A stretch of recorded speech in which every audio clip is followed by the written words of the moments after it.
son ra lagi na sao đừng đã na phải buka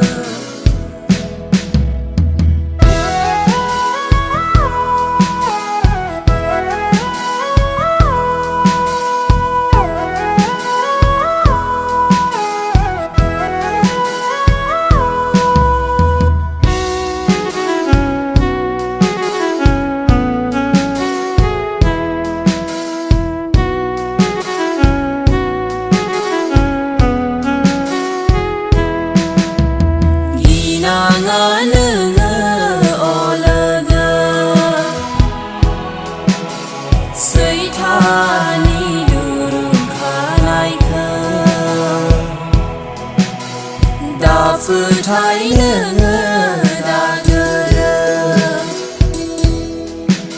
sông sai đi hay naya gina nơ o lơ gơ sơi than đi đường khá nai khơ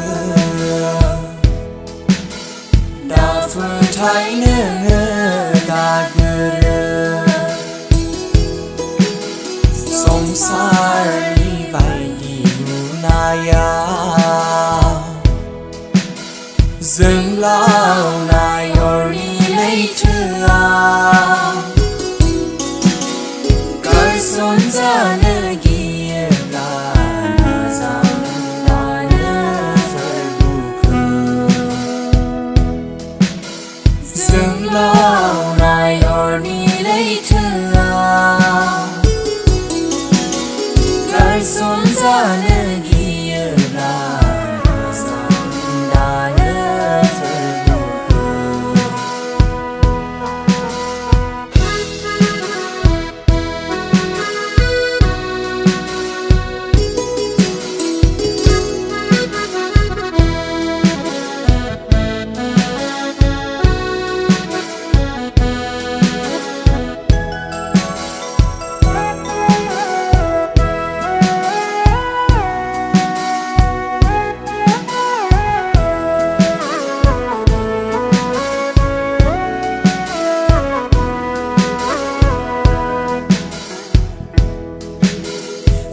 khang đơ gơ khơi ang khar đơ undu lơ nam ya sia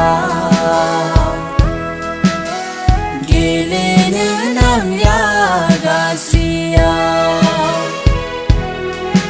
soma ya le na le thaya si khang đơ gơ khơi ang khar đơ undu lơ nam ya sia gele lơ nam ya ga sia soma ya le na le thaya dừng lao nai orni later cởi son ra nơi kia là na sao đã nơi phải buka dừng lao nai orni later cởi son ra nơi kia